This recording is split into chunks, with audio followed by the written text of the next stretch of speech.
Bienvenidos a Psych and Tech, el podcast de Syncrolab, un espacio donde conocer neurocientíficos, clínicos e ingenieros alrededor del mundo al servicio de la salud mental. Lanzamos en 3, 2, 1. Bueno, bienvenidos a este nuevo episodio de Psych and Tech, el podcast de Syncrolab. En esta ocasión hemos invitado a Ángel Enrique, que, luego iremos desgranando cómo nos hemos conocido, que ha sido todo muy ágil, muy rápido.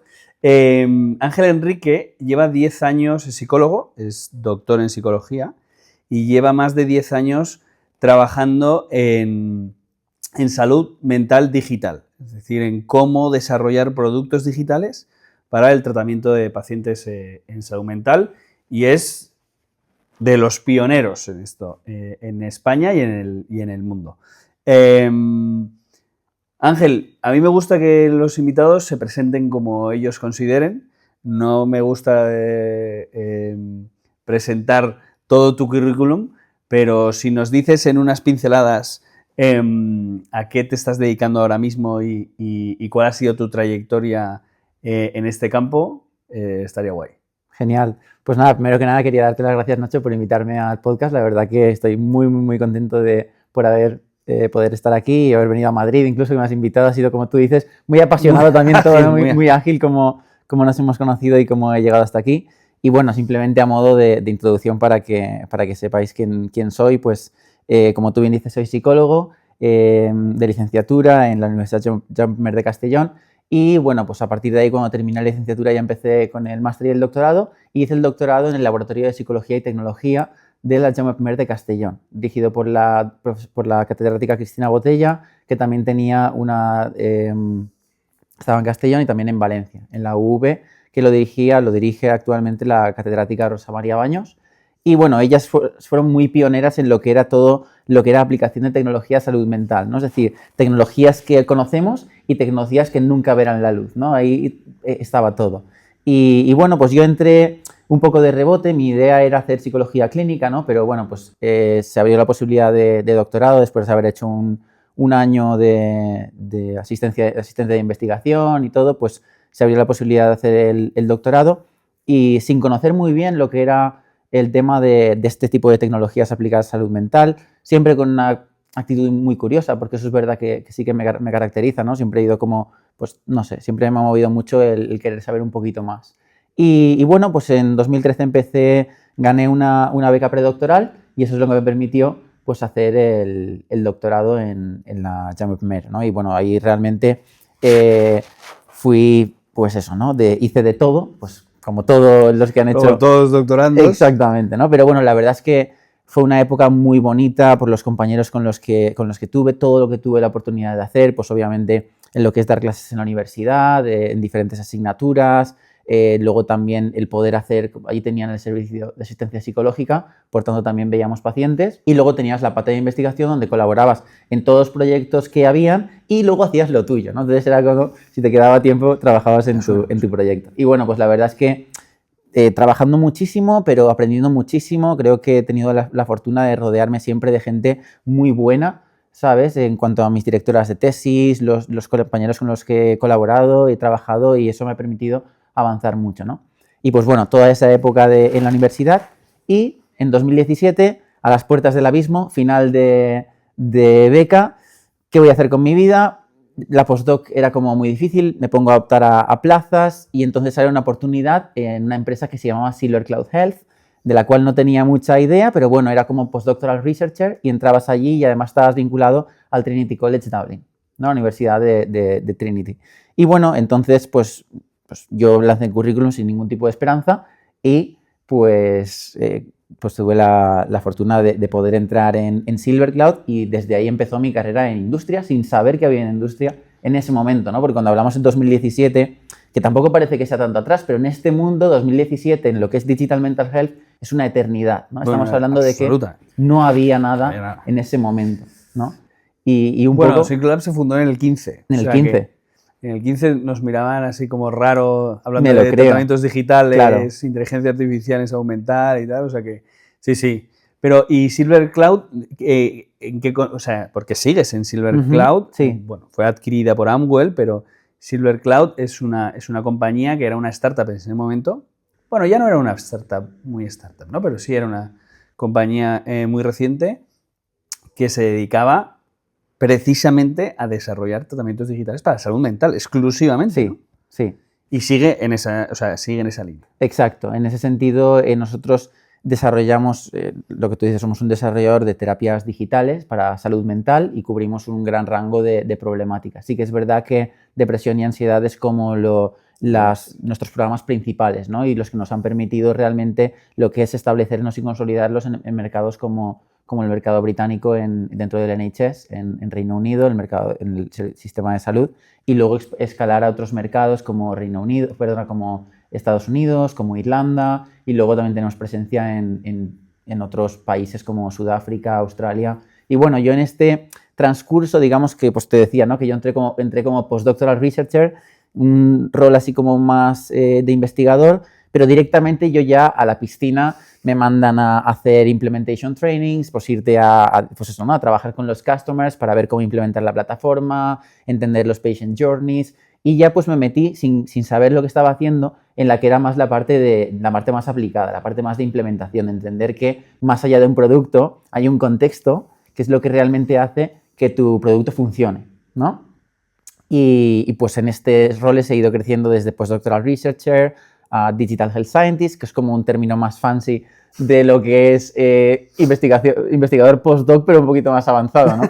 Pero ahí lo llaman Digital Health Scientist. Y ahí pasé de Digital Health Scientist a Senior Digital Health Scientist y a Senior Manager. Y todo esto fue pues que también conseguimos otra ronda de inversión que nos permitió crecer, aumentar el equipo, liderar áreas de investigación, y ya con la adquisición de Amwell pues ya fue que nos consolidamos más como lo que era liderar, más la parte de manager, de estar como consolidados en la parte más de dirección de equipo.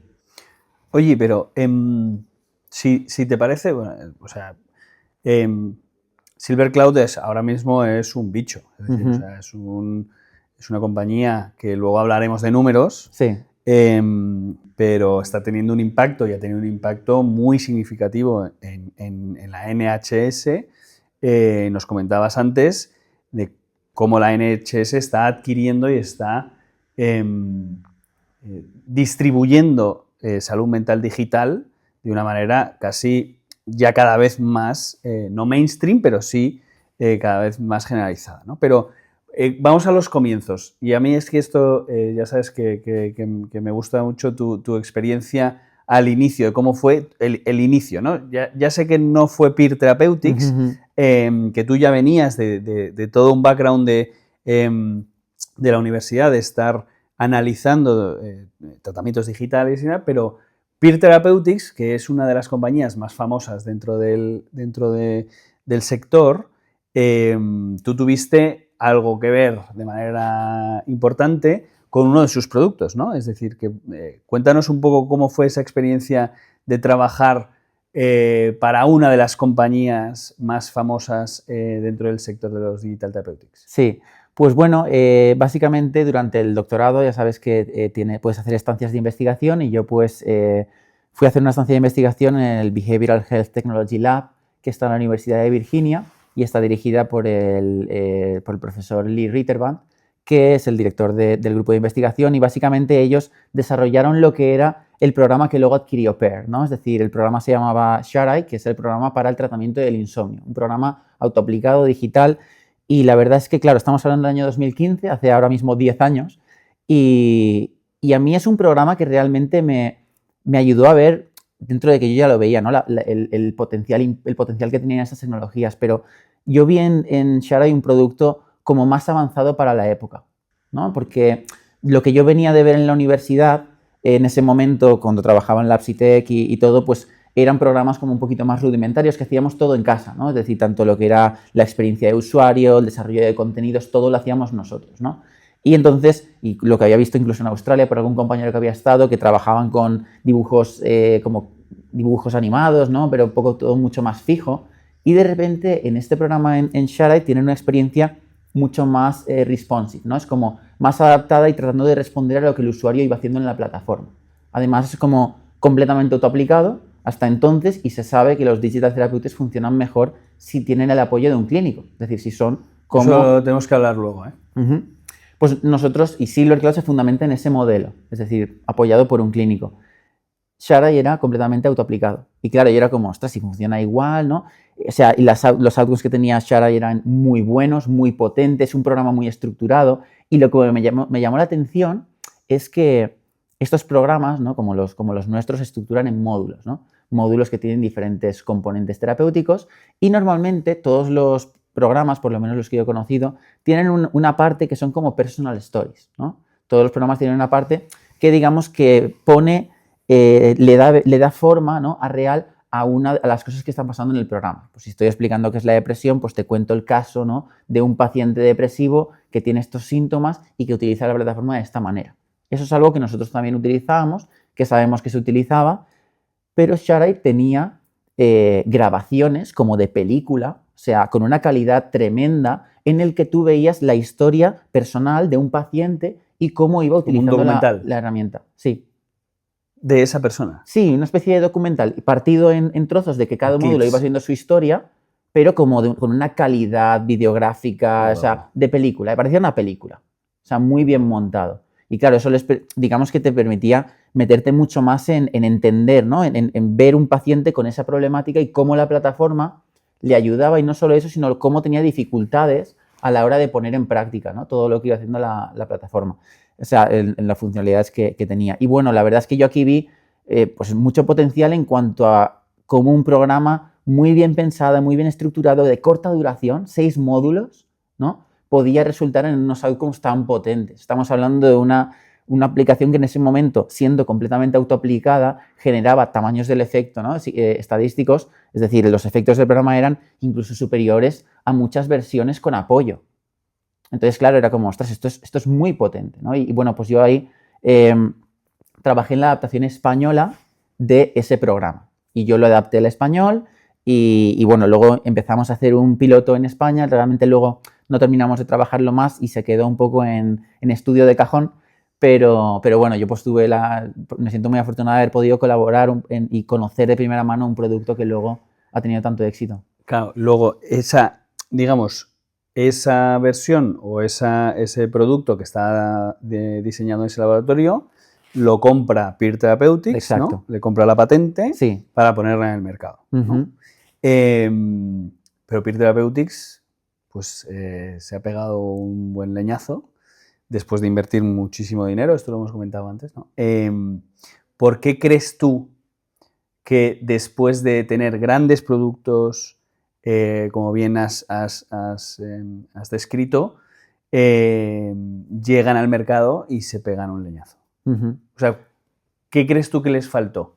Sí, pues como tú bien dices, yo era muy optimista con respecto a Peer Therapeutics y el éxito que iba a tener, porque conocía el producto de primera mano, sabía que era muy bueno y yo pensaba que iban realmente a reventar el mercado, ¿no? Porque tenían un producto que funcionaba al nivel de una terapia presencial en cuanto a lo que era la reducción de problemática, de sintomatología de insomnio, ¿vale? Porque además creo que una cosa que lo hace muy potente es que es muy conductual, ¿no? Es decir, el tratamiento de insomnio que utilizan, ¿no? es muy conductual, por tanto no es tanto de trabajarle la parte cognitiva, que también la tiene, sino que es muy de esa prescripción de la ventana de sueño, de cuánto tiempo puedes dormir. Higiene ¿no? el sueño. Exacto. Y bueno, pues yo tenía mucha esperanza. A la pregunta de por qué crees que realmente no llegaron a triunfar, yo creo que fue un problema fundamentalmente de timing. Es decir, la propuesta, el modelo de negocio que ellos establecían o que ellos por el que querían ir era la vía de reembolso, sabiendo que Estados Unidos, la FDA todavía no reconocía los digital therapeutics como un tratamiento válido. Por tanto, sabías que los Medicare y Medicaid, que son como los entes que se encargan de la parte de reembolso, no lo iban a reconocer, ¿no? Entonces ellos tuvieron que hacer muchísimo trabajo y gastar muchísimos esfuerzos y energía en lo que era abrir todas esas puertas que permitieran un reembolso, siendo que ellos hicieron todo el proceso de FDA, ¿no? de lo que era la Agencia Regulatoria del Medicamento en Estados Unidos. Ellos fueron pioneros en establecer un pathway para los digital therapeutics, ¿no? Y de hecho son los productos que se denominan predicate, ¿no? Los productos que luego otros utilizan como Para el comparador. compararse. Exacto. Oye, pero voy a hacer un paréntesis porque no hemos definido lo que son los tratamientos digitales, Ajá. ¿no? Porque a lo mejor todavía, todavía no estamos, tú y yo, Sí. gente del sector, estamos todo el día con el digital therapeutic en la boca, pero la gente o los profesionales incluso no saben exactamente a qué nos referimos. ¿Qué es una definición de digital therapeutic desde tu punto de vista?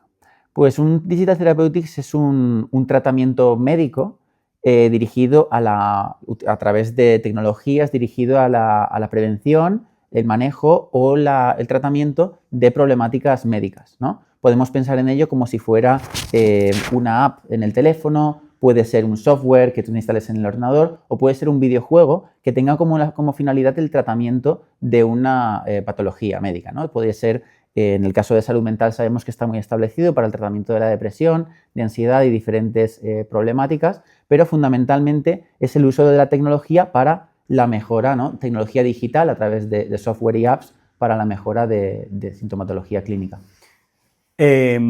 O TDAH como SyncroLab. Efectivamente, claro. Voy a hacer una publi de Syncro. Pero, y además, y yo te voy a sumar ahí un poco, no solo que no solo que ese es su objetivo, sino que tiene unas características, ¿no? Que tanto en el diseño como en la validación clínica, que es necesaria una validación clínica, ensayos clínicos doble ciego, y ya no solo eso, sino regulación. ¿No? Luego hablaremos un poco de regulación, porque los digital therapeutic, para llamarte tratamiento digital, tienes que haber cumplido con una serie de estándares de regulación que son duros, muy duros de conseguir.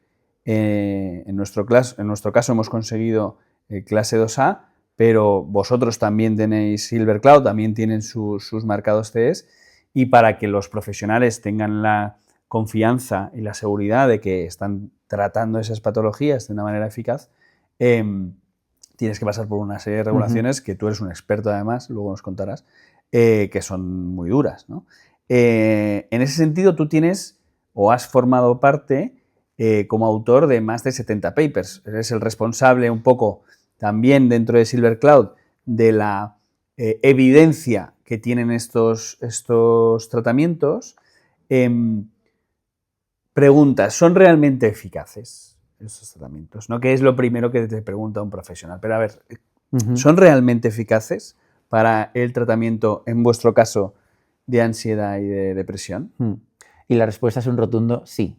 Es decir, no hay duda en el sentido de que lo hemos demostrado científicamente, y no solo nosotros, sino está más que demostrado que estos programas funcionan para la mejora de sintomatología clínica, ¿no? Lo que tú dices, no solo depresión, ansiedad, pero incluso para mejora en TDAH, en diferentes problemáticas, pero sobre todo depresión y ansiedad están muy establecidos en cuanto a que son tratamientos que generan mejora clínica significativa comparado con diferentes tipos de grupos control. No solo una lista de espera, que mucha gente dice, no, pero es que, claro, si lo comparas con no hacer nada, ¿cómo no vas a mejorar, no? Pero la realidad es que cuando lo comparas con tratamientos activos, también funcionan al mismo nivel. Incluso comparado con tratamientos cara a cara, el mismo protocolo aplicado a través de tecnología o aplicado sin tecnología, o sea, aplicado cara a cara, funcionan a la par. Es decir, no hay diferencia entre las dos modalidades. Para que veas un poco el nivel de eficacia. Claro, pero si luego así es la siguiente pregunta, ¿pero le funciona a todo el mundo? Bueno, pues la realidad es que nada funciona para todo el mundo, ¿no? Vamos a ser realistas. Pero ahí está el quid de la cuestión, es entender para quién funciona mejor, ¿no? Y en ese sentido es importante entender que más allá de un producto, el producto se tiene que meter, ¿no? Tenemos que meterlo dentro de un pathway, ¿no? Entender que un servicio clínico pues utiliza un tratamiento cognitivo-conductual para la mejora de depresión y ansiedad a través de un psicólogo, ¿no? Y tiene su programa de terapia. Pero dentro de eso podemos quizá dar cabida a tratamientos digitales que cumplan ciertas funciones para ese servicio, ¿no? Bueno, es que con la demanda que hay, es inviable, desde mi punto de vista, atender a los pacientes cara a cara de manera correcta, o sea, de manera perfecta. A lo mejor sí correcta, pero perfecta es muy complicado ahora mismo con la cantidad de demanda que hay, con el pico y con la cantidad de pacientes que están accediendo. Entonces, claro, lo que tú dices es, oye, si con un tratamiento digital, que a lo mejor en algunos casos incluso es ¿cómo has dicho? Autoaplicado, puedo tratar de organizar mis recursos de manera mucho más eficiente para dar solución a estos pacientes que lo están pasando mal y que tienen unas fricciones de accesibilidad a los tratamientos de salud mental que alucinan, ¿no? Entonces, son eficaces. ¿Para ansiedad? ¿Para qué tipo de ansiedad y de depresión? ¿Para graves también? Claro, es que el tema de la gravedad depresiva, sobre todo si lo medimos con escalas, ¿no? Es Sí, decir, con esas escalas. escalas psicométricas que seguramente ahora hablé del PHQ-9 y se te tiran al cuello porque, pues eso, ¿no? Como tiene muchas fallas. Pero bueno, con la medida que tú quieras utilizar, al final lo que vemos es que la gravedad clínica no parece estar demasiado relacionado con el beneficio a través de la plataforma. Es decir, a diferentes niveles se benefician igual de la plataforma. Por tanto, parece que la gravedad depresiva o de ansiedad no es un impedimento para que utilicen la plataforma. Obviamente, pacientes más graves, sus tasas de recuperación, es decir, de lo que es recuperarse de una depresión, son menores, porque también tienen como muchísimo más espacio para llegar a ese punto. Pero la realidad es que se benefician, ¿no? Entonces se trata de entender, porque lo que tú dices, yo creo que la demanda supera la oferta en la capacidad asistencial en la pública, en la privada, y esto lleva pasando desde antes de la pandemia. Obviamente la pandemia lo ha empeorado, sí. pero realmente ya estaba mal la cosa, ¿no? Y yo creo que todo aquel que ha tenido una experiencia de intentar ir al psicólogo pues eso, ¿no? En atención secundaria en España, por ejemplo, por poner el caso, la realidad es que te das de bruces, ¿no? Porque la gravedad va a marcar cuánto tiempo tardan en verte, aún así va a ser una lista de espera muy larga y luego pues el tratamiento que van a ofrecer, pues la frecuencia no es la deseada, el tiempo de la sesión no es el deseado y la manera de funcionar no es la más adecuada, ¿no? Y esto en realidad no tiene mucha solución porque realmente es muy alta la demanda. Y en ese sentido, lo que busca hacer la tecnología, para mí las terapias digitales intentan cumplir una promesa. La promesa es aumentar el acceso a cuidado sin reducir la calidad del tratamiento. Y eso es la promesa que tratan de cubrir es la promesa que ofrecen las terapias digitales. ¿Cómo llegamos ahí? No solo el entrar en un servicio y meter las tecnologías hace que directamente se cumpla la promesa, ¿no? Es decir, el servicio tiene que tener un compromiso de uso. Y en ese sentido, volviendo al ejemplo, ¿sirve para casos graves? Pues puede funcionar para aquellos que, por ejemplo, están esperando a ser atendidos cara a cara. Claro. Si van a estar esperando 3 meses, el hecho de que utilicen tu plataforma puede ayudarles a estar mucho mejor preparados de cara a la terapia, a saber ya bien cuál es el problema que tienen, si es depresión, si es ansiedad, entender la relación entre los pensamientos, las emociones y las conductas, y cuando llegan a terapia están más preparados para recibirla. Y esto en sí ya es una gran utilidad. Bueno, vamos. Me decías, ¿cuántos usuarios tenéis actualmente en Silver Cloud? Pues actualmente en Silver Cloud tenemos alrededor de 1,4 millones de usuarios. Obviamente hablamos de diferentes mercados. Nosotros funcionamos en modelo B2B, es decir, nosotros vendemos directamente a servicios de salud, hospitales, ¿no? y diferentes tipos de empresas, digamos. No vendemos directamente a usuarios. Por tanto, estos son pacientes de servicios con los que trabajamos. Que son grandes hospitales y también sistemas públicos de salud. Sí. Fundamentalmente son, en Reino Unido, por ejemplo, funcionamos directamente con el sistema público de salud británico, que es el NHS. O sea, el NHS, ahora mismo, a día de hoy, te prescribe y o sea, cualquier médico del NHS te puede prescribir Silver Cloud.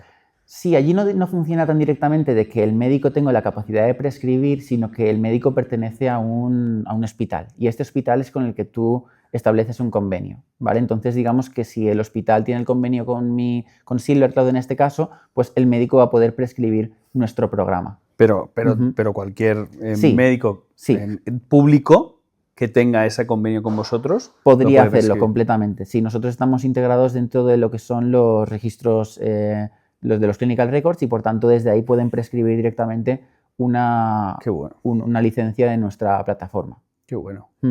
Y tienes un paper que, por lo que he leído en la página web de SilverCloud, fue bastante clave, que os mandaron hacer un análisis de 60.000 pacientes, ¿no? Publicasteis en JAMA, de 60.000 pacientes, ¿no? Y me parece súper interesante porque uno de los grandes retos que tienen estos tratamientos es la adherencia, ¿no? Entonces, vosotros analizabais esos 60.000 pacientes, ojo, 60.000 pacientes de paper es una barbaridad, pero una barbaridad. Lo organizabais, ¿no?, en función de la adherencia de los pacientes, ¿no? ¿Qué es lo que aprendisteis ahí? Es decir, ¿cuáles son las conclusiones a las que llegasteis a la hora para vuestro delivery de los tratamientos? Pues principalmente aprendimos que era muy difícil entender bien la relación entre lo que es el engagement con la plataforma y los outcomes. Es decir, nosotros hicimos un análisis, bueno, no lo hicimos nosotros colaboramos con los expertos de la empresa Microsoft que hacían todo el tema del análisis de Machine Learning. Fue una colaboración preciosa que tuvimos con ellos durante varios años y básicamente ellos hicieron análisis de Machine Learning para identificar clases latentes, ¿no? Ellos trataban de ver, nosotros les dimos todos los eventos que ocurrían en la plataforma. Estamos hablando de millones de eventos de esos 60.000 pacientes y ellos identificaron clases latentes de diferentes tipos de usuarios y los agrupaban en función de las conductas que tenían. Claro, ellos identificaron como 5 grandes grupos, ¿no?, que se diferenciaban entre lo que eran pues, los que tenían poco engagement, los que tenían mucho engagement, los que tenían mucho engagement al principio y de repente bajaban muy rápido, otros que tenían como uno más continuado, ¿no? Y había como diferentes clases, ¿no? Y luego te ponías a ver lo que hacían y era como muy complejo, ¿no? La heterogeneidad en lo que era la manera en la que utilizaban la plataforma era como muy compleja, muy difícil de entender a nivel clínico. Muy heterogéneo. Sí, ¿no? A nivel clínico era muy difícil entender qué estaba pasando en los diferentes grupos. ¿Qué vimos? Todos los grupos, incluso los de bajo uso, llevaban buenas tasas de mejoría clínica. Y era como, ¿cómo puede ser que aquellos que tienen high engagement comparado con los que tienen un low engagement, todos lleguen a buenas tasas de mejora, ¿no? Había diferencias. Sí había diferencias, los que utilizaban más la plataforma sí que llevaban a mejores outcomes, pero los que utilizaban poco también llevaban a mejores outcomes. Y claro, te perdía un poco, era un poco confuso entender por qué alguien que quizá no está utilizando la plataforma como tú esperas, también genere buenos outcomes. Pero la realidad es que tienes que entender que no solo es la plataforma lo que va a generar las outcomes, es también el contexto clínico en el que se está dando esa terapia, ¿no? Ese tratamiento. Porque estaban todos aislados, o sea, me refiero, esta era la única terapia que hacían, esos 60.000. Sí, era la única terapia, lo que pasa es que estos pacientes, estos 60.000 pacientes, todos venían dentro del NHS, ¿vale? Al final el modelo clínico que utilizan en el NHS, nuestra plataforma se usa en contacto con un clínico, es decir, no es autoaplicada. Claro. Se utiliza en contacto con un clínico que semanalmente está controlando el progreso terapéutico del paciente y puede llamarle por teléfono, ver cómo va. Es decir, ese componente del terapeuta es muy potente, porque además hay un componente clínico ahí, ¿vale?, del cual nosotros no tenemos completa visibilidad de qué está ocurriendo, pero todo eso también forma parte del tratamiento y eso es algo que en nuestro caso pues, no se llega a controlar del todo cuando solo miras las métricas de engagement. Entonces, en ese paper, para mí, la conclusión fue que hay muchas maneras de utilizar la plataforma, que una cosa es lo que tú crees, como tú quieres que se use la plataforma, y otra cosa es cómo los usuarios deciden usar la plataforma, ¿no? Porque tú estás en un ordenador planteándote los módulos, pensando que primero hay que hacer psicoeducación, luego activación conductual, luego reestructuración cognitiva y luego prevención de recaídas, y la realidad es que llega el paciente y si tú le das la oportunidad, pues igual se salta el primer módulo y se va directamente a lo que el médico le ha dicho que eso es lo que tiene que trabajar, ¿no? Es decir, pues no, voy a trabajar directamente la parte de activación conductual porque esta parte no, y se saltan otros componentes porque no los ven útiles en ese momento y se centran más en otras partes, se le desbloquean otros módulos que también tienen disponibles y aquí es donde abrimos la caja de Pandora de toda la variabilidad que hay de uso y que la cosa es que puedes usarla de muchas maneras y llegar a Roma, ¿no? Es decir, como llegar a una mejoría clínica. Claro, pero lo que nos va a permitir, estaba pensando, lo que nos va a permitir tener todos estos datos de interacción con un tratamiento digital es pasar de una fase 2, o sea, de una fase 2 de investigación a una fase 3. Me refiero, nosotros desde hace 50 años, se acaba de leer un paper esta mañana, justamente esta mañana, la psicoterapia funciona. ¿Vale? Funciona. Hemos visto que funciona, pero no sabemos por qué. O sea, no sabemos cuál es el sustrato, la molécula por la cual funcionan las psicoterapias, ¿no? Entonces, decía un autor en un paper que llevamos como 50 años en fase 2, ¿no? Sabemos que funciona, sabemos que hay buenos resultados, pero no somos capaces de extraer la esencia para poder escalarla, ¿no? Entonces, desde mi punto de vista, yo creo que las nuevas tecnologías, como los tratamientos digitales, que ahora me dices tú, me dices, Nacho, no, eso no tienes razón, pero, o la inteligencia artificial, lo que nos va a permitir es extraer el sustrato por el cual la psicoterapia, en este sentido digital, por lo cual es eficaz. Y de tal manera que podamos escalarlo a nivel global y que todo el mundo tenga acceso a su psicoterapia personalizada y que esos pasos puedan conseguir que cualquier persona tenga los resultados que aparecen en los ensayos clínicos, ¿no? Bueno, eso es mi reflexión, así que no sé si estarás de acuerdo, pero bueno. ¿Qué te parece si pasamos al tema de... voy a pasar muy ligero, sobre regulación. Muy bien. Porque nos ven muchos psicólogos sobre regulación y sobre cuáles son las recomendaciones luego que tendrían que tener los profesionales. ¿Por qué crees que es importante? ¿Por qué está tomando tanta importancia ahora mismo el tema de la regulación en este tipo de tecnologías? Bueno, yo creo que en la medida en la que la misma definición de terapias digitales, y que tú has complementado muy bien con la parte de la necesidad de que sean basadas en la evidencia, pues todo eso es algo que hay que probar, ¿no? Es decir, yo considero, ¿no?, y creo que es adecuado pensar que nuestras terapias tienen que pasar un modelo de evaluación, ¿no?, de unos criterios de evidencia al nivel de un fármaco, ¿no? En el sentido de que tú puedas demostrar la eficacia en comparación con un grupo control, asegurar que tu producto es seguro, es eficaz y coste efectivo. En nuestro caso, yo creo que el coste efectivo es fundamental, ¿no?, de poder demostrar. Porque al final lo que buscamos es esa promesa. Volvemos al punto de que nuestros tratamientos digitales lo que buscan es también ayudar al servicio a ser más eficiente, ¿no? Por tanto, pues es un criterio regulador que se puede tener en cuenta, ¿no? Entonces, la regulación es fundamental para asegurarnos que los tratamientos que nuestros médicos nos están recomendando han pasado ese proceso de evidencia. Y es fundamental porque la alternativa, ¿no?, la otra cara de la moneda, es que si nosotros abrimos la App Store o el Google Play, lo que vamos a ver es cuando nosotros ponemos ansiedad o depresión, vamos a ver una ingente cantidad de posibles apps que dicen que te van a ayudar también con la depresión, que te van a ayudar con la ansiedad, y sin tener ningún tipo de prueba, sin tener ningún tipo de fundamento científico, o incluso muchas veces los componentes que utilizan pueden ser iatrogénicos, es decir, puede generarte el efecto contrario, ¿no? Y entonces, en ese sentido, la regulación, digamos que trataría de esclarecer todo esto. Y vemos que en los países en los que se están consolidando esas tecnologías, la regulación ha sido el punto de partida a que realmente se nos consideren tratamientos serios, ¿no? Y esto ha sido lo que permite que en Reino Unido estas tecnologías se planteen como alternativas de tratamiento o cualquier otro tratamiento que se utilice como el tratamiento cara a cara, es decir, a diferente nivel, pero es un tratamiento igual de válido y se reembolsa de la misma manera. Lo mismo que ha pasado en Alemania, lo mismo que está pasando en Francia, lo mismo que está a punto de pasar en Estados Unidos, donde ya las agencias reguladoras, que suelen ser las mismas que las del medicamento, están entendiendo y están aceptando los digital therapeutics, las terapias digitales, como tratamientos válidos que se pueden reembolsar como un tratamiento médico más. Es que volvemos a la demanda, ¿no? Es que ahora mismo el único recurso para poder enfrentarte a la demanda es hora hombre. No hay más, ¿no?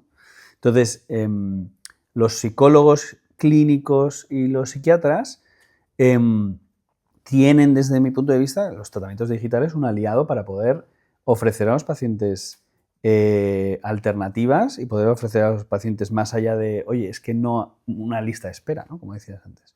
Y en ese sentido, ¿cómo crees que los profesionales se tienen que acercar al uso de estas nuevas tecnologías?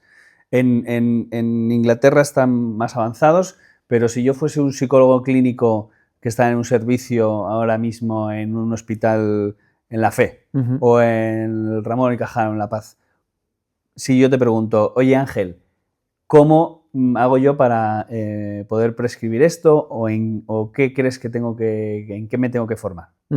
Vale, asumiendo que la regulación ya está por bueno, ahí, ¿no? Es decir, que realmente vamos a hacer viable. un poco de formación. ¿Cómo los psicólogos españoles se pueden acercar a esto? Sí, bueno, pues yo creo que principalmente en este caso concreto, vamos a seguir el ejemplo que pones, ¿no? De este médico y asumiendo, o sea, este psicólogo incluso en La Fe, por ejemplo, que de alguna manera quiere utilizar estas tecnologías, ¿no? Y asumiendo que ya se ha pasado un proceso regulatorio y que quieren utilizar una plataforma que está validada para una condición X, ¿no? Pues de alguna manera yo puedo pensar, bueno, como psicólogo, ¿cuál es mi problemática fundamental? Es decir, es que tengo una lista de espera muy larga y es ahí donde quiero atacar. Es que el tratamiento que estoy dando a mis pacientes no es el más adecuado, ¿no? Entonces, dependiendo del problema que yo quiera atajar, puedo plantearlo de una manera o de otra. Es decir, yo puedo ofrecer la plataforma a los pacientes que están en lista de espera de manera que ellos lo utilicen mientras están esperando. ¿Qué me da eso? Por un lado, sé que ellos van a estar ya entendiendo, ¿no? La problemática que puedan tener, incluso generando unos primeros recursos de habilidad que cuando vengan mejor preparados a terapia, ¿no? Pero es que además a mí como clínico me va a dar visibilidad de cómo está el paciente. Y eso me puede ayudar también a luego hacer una especie de triaje, ¿no? Y si veo un paciente que empezó con una gravedad leve y resulta que 2 meses después esperando está en una gravedad alta, pues ahí obviamente puedo incluso darle prioridad, ¿no? Es decir, me puede ayudar a decidir mejor quién necesita la terapia, ¿no? Y en ciertos puntos lo que va a ocurrir también, por lo menos lo que nosotros vimos en un estudio, es que cuando ofreces la plataforma a pacientes que están en lista de espera para cara a cara, el 20%, estamos hablando de pacientes graves, el 20% mejoran antes de llegar a ti. Mejoran clínicamente al punto de recovery, es decir, de estar por debajo de un... ¿Con la plataforma? Con la plataforma, sí. Es decir, 1 de cada 5 con el uso de la plataforma ya antes de llegar a terapia ya van a llegar con niveles leves de depresión. Porque ya van trabajando, ya van haciendo, ¿no? Y pueden mejorar. Estamos hablando de que es un porcentaje bajo. Es decir, el 80% siguen estando, ¿vale? Sí, bueno, pero es un 20% que... Completamente. Pero y fíjate qué importante, ¿no? Porque no solo estamos reduciendo la lista de espera con pacientes que pueden no necesitar acudir a nosotros, sino que lo feedback que obtuvimos de los clínicos era que aquellos que llegaban a terapia, por lo menos 1 o 2 sesiones se ahorraban. ¿Por qué? Porque ya pues ya sabían mejor lo que era la terapia cognitivo-conductual, ya sabían lo que era pues, la determinada ansiedad con la que estuvieran pues eso, ¿no? Lidiando, y de alguna manera veían mejor preparados a terapia. Y eso hacía que el psicólogo pueda ir más directamente al grano y no tener que pasar por... El psicólogo que lleva mucho tiempo en terapia se da cuenta de que muchas veces estás repitiendo siempre lo mismo. Eso por lo menos en las primeras sesiones estás claro. Siempre explicando qué es la ansiedad, cuál es su... Exacto. Eso te da información de que hay ciertas partes de tu tratamiento que pueden ser incluso automatizadas y hacerte ir un poquito más al grano directamente. Más al grano no me refiero de que directamente te pongas a trabajar clínicamente, a lo mejor te da más oportunidad de poder crear una relación terapéutica y no tener que ir a preguntarle directamente, oye, este es tu problema, directamente trabaja en esto, ¿no? Porque muchas veces lo que pasa en la clínica, en salud mental, es que directamente si tienes una fobia social, van directamente a ítems altos de la jerarquía, ¿no? Es decir, ya vamos a exponerte a cosas ya que para ti te generan mucha ansiedad porque no tenemos tiempo para más.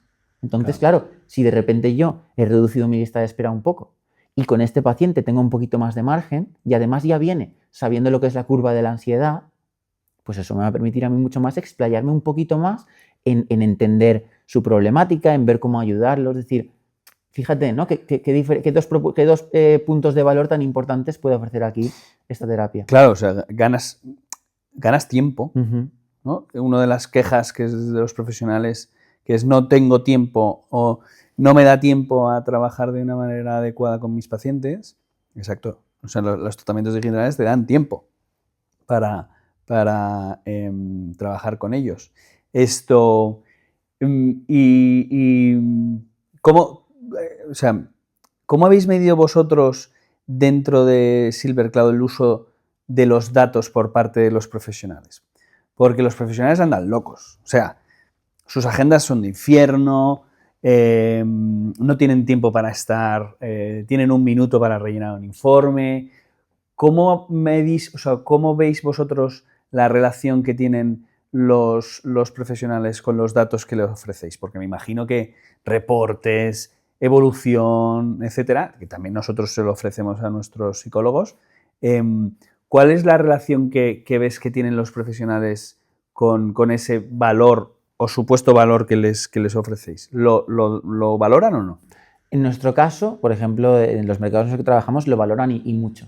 El tema es que las necesidades de los clínicos van a cambiar mucho dependiendo de dónde estén. Claro. Un clínico en Reino Unido que utilice nuestra plataforma, ¿vale? Normalmente el modelo de uso es un modelo de lo que se llama un modelo de uso único, standalone, ¿no? Es decir, se ofrece la plataforma como tratamiento principal. Por tanto, yo determino que tú eres un paciente con una gravedad leve moderada y entonces te ofrezco SilverCloud como tu tratamiento principal. Y ese es su tratamiento. ¿Principal? Sí, tu tratamiento principal, exacto. Y entonces, como tu tratamiento principal dentro de un pathway, es decir, tú vienes como paciente a tu médico de cabecera, determinamos que tienes ansiedad o depresión, te derivamos a lo que se llama Talking Therapies, que es básicamente el modelo de acceso a salud mental en Reino Unido, dentro del sistema británico, y aquí se hace un screening.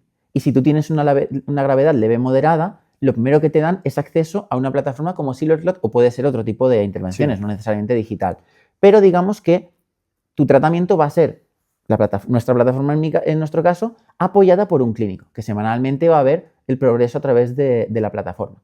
El papel del clínico aquí es fundamental y además ellos lo valoran. ¿Cómo lo valoran? Pues ellos semanalmente van a ver el progreso del paciente. Y además una cosa que SilverCloud ha trabajado muy bien es el apartado de el dashboard, ¿no? La experiencia de usuario del visualización de los datos. Es decir, no solo que tenga acceso a las medidas que hayan completado de depresión y ansiedad, sino también los ejercicios que han completado. Si el paciente quiere compartir el diario de actividad, también lo puede hacer. Puede ver si ha interaccionado con herramientas, qué páginas ha visto, qué contenido hasta dónde ha llegado. Exacto. Y en función de eso, pues le va a guiar un poco en los siguientes pasos. Oye, pues mira, he visto que el tema de la autoestima lo tienes bastante tocado. Vamos a desbloquear este módulo de autoestima. Esta semana trabaja esto y la semana que viene vamos a ver cómo vas. Estamos hablando de que estas sesiones son 15 minutos. El terapeuta necesita 15 minutos para revisar lo que el paciente ha hecho semanalmente y escribirle una sesión de feedback para la siguiente semana. 15 minutos. Por tanto, un terapeuta en una hora puede ver hasta 4 pacientes, dando una buena calidad de servicio. Claro, es que es bestial. Es que es bestial. Y además es que se rompe. Claro, ahí estás rompiendo, y desde mi punto de vista, estamos rompiendo la visión tradicional de aquí se trabaja una sesión y luego tú fuera de sesión no sé lo que haces, ¿no?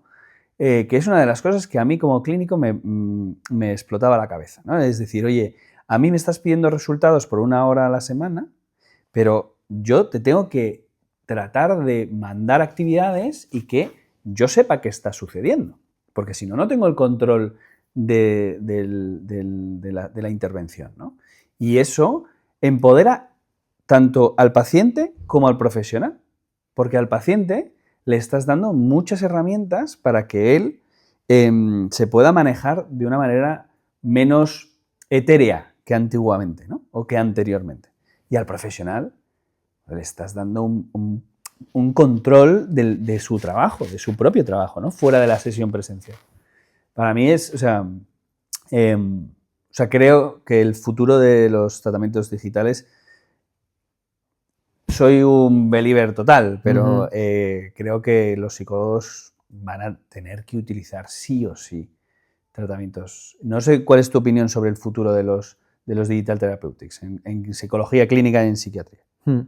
Bueno, claro, ahí ya entran muchas variables, ¿no? Es decir, partimos de la base de que la mayoría de nosotros, psicólogos con muchos años ya detrás, no tenemos ningún tipo de formación en lo que es esta parte digital, ¿no? Por tanto, ya esto es un obstáculo muy grande, ¿no? Porque a pesar de que estamos hablando de los beneficios que pueda tener, realmente la barrera fundamental número uno para que estas terapias se adopten en los centros, en los servicios de salud, fundamentalmente parten del clínico.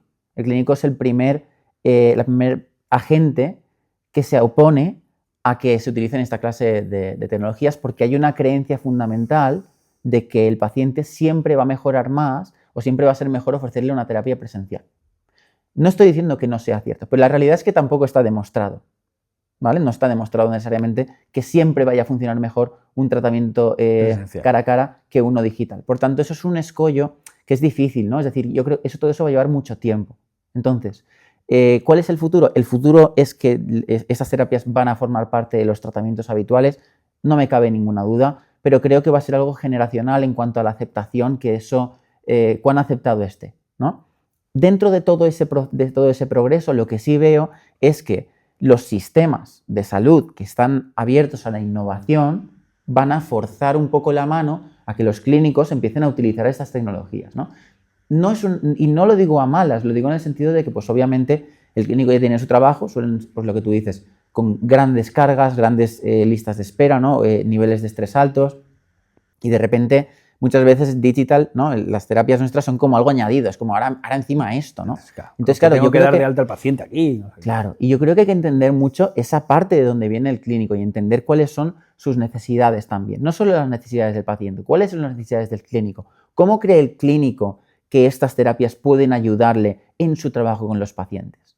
Porque lo que pasa muchas veces es que nosotros llevamos muy optimistas con nuestra tecnología y cómo se tiene que usar sin pensar en el clínico, que es el que muchas veces la va a prescribir, el que está depositando la responsabilidad del cuidado del paciente en una plataforma que desconoce, por mucho que tú le vengas con un paper, ¿no? Y eso son cosas que lleva tiempo y el terapeuta tiene que desarrollar su propia experiencia acerca de que esto realmente es beneficioso, ¿no? Entonces, a nivel de un sistema de salud en el que los números salen y les interesa aumentar el acceso a salud mental en este caso, pues es más, yo creo, más fácil que comparado con un psicólogo que tenga su propia consulta. Yo lo veo como un poquito más lejos en cuanto a la adopción de esas tecnologías, porque ya tienen su manera de funcionar y es más difícil que ellos acepten introducir estas tecnologías, a no ser que el beneficio que les reporte sea muy claro. Yo creo que hay una ahí que lo has nombrado y es la formación, ¿no? O sea, nosotros nunca nadie nos ha dado una clase de tecnología, ¿no? Nos lo hemos creado un poco y voy a dar una exclusiva, ya que hemos venido por aquí. Syncrolab va a participar en una formación de experto en psicología y tecnología en España porque estamos viendo ese problema. Estamos viendo que hay un problema de que los psicólogos no tienen formación en tecnología y no saben cómo prescribirla, cuáles son de confianza, qué es un marcado CE, qué no es un marcado CE, qué es un ensayo clínico doble ciego randomizado y cómo ver si realmente algo es eficaz. Y ya no solo eso, sino también lo que contabas tú antes, ¿no? La usabilidad dentro del sistema, ¿no? Oye, cómo se utiliza, por qué se utiliza, ¿no?